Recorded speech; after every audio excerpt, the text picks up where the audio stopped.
Thunderbolts Asterix, the latest Marvel movie exclusively in theaters now.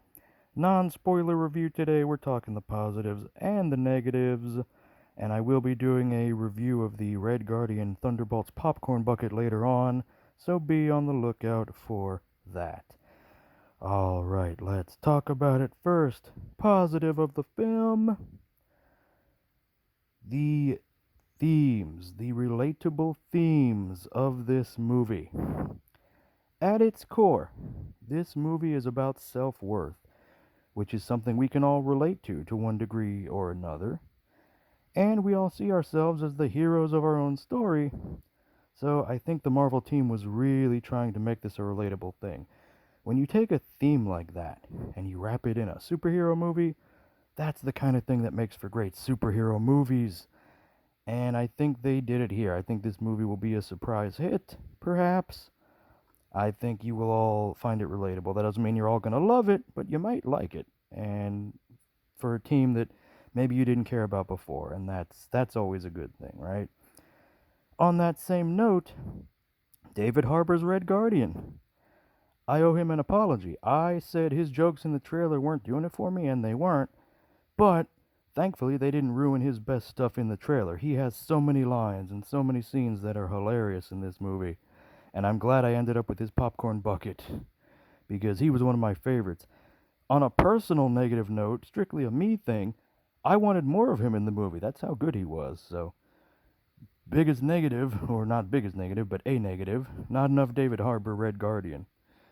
That's just me though. But yeah, he was great in here. And again, I think the Marvel team knew what they were doing because I won't spoil his stuff, but if you've ever been embarrassed by your dad or your grandpa or anything like that, which is again most of us, then I think you will love his character in here. Again, I think this was a conscious effort on the Marvel team's part, and I think it works. At least it did for me.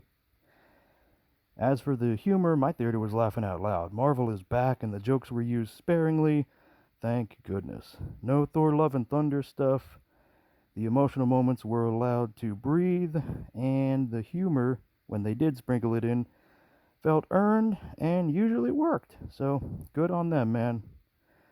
Biggest negative, though, the action scenes. They're not bad. They use real world locations, they use a lot of practical effects, but it's nothing we haven't seen before in other Marvel films. There's no crazy new Tom Cruise Mission Impossible type of stunt in here or anything like that. So, you might want to see this in theaters, but you do not have to run out and see it in IMAX or whatever like that. I'd say that's a negative, but they tried. And speaking of the humor, another negative for me, the internet has been wondering for months about this asterisk.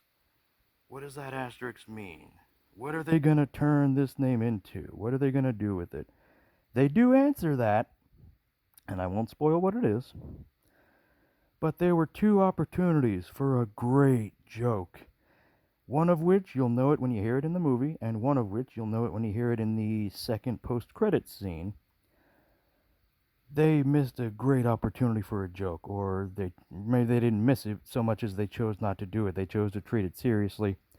We do get an answer about the asterisk and what it means and what it does with the Thunderbolts name, but the humorist in me wishes they would have gone the joke route there instead, but they didn't, so that's okay. Again, small, nitpicky negatives, and when my negatives are that small and personal, that means overall, the movie is very good. And it is, man. The cast has been loaded since day one. We've talked about it before here on this channel. No surprise that everybody turned in great performances. I am looking forward to seeing them in future installments. I hope you guys are too. 2 credit scenes, 1 mid, which is mostly a joke, 1 post-credit scene that has humor but does set up the next thing. And 1 last negative, speaking of post-credits, the ending. Now, I need to be clear about this. It's a good ending. The ending is fine. The movie has a beginning, middle, and end. But, in my opinion, the ending did feel a little bit rushed to get these characters to where they need to be for the next thing. I think they could have taken a little more time to get them there, but hey, it is what it is. All in all, I had a good time with this movie. I think a lot of people will enjoy it and relate to it. Comment down below, what did you think about Thunderbolts Asterix? And are you looking forward to the beginning of the end? Are you looking forward to Secret Wars? We'll be back soon, so come back soon and take another bite of the GeeKlare.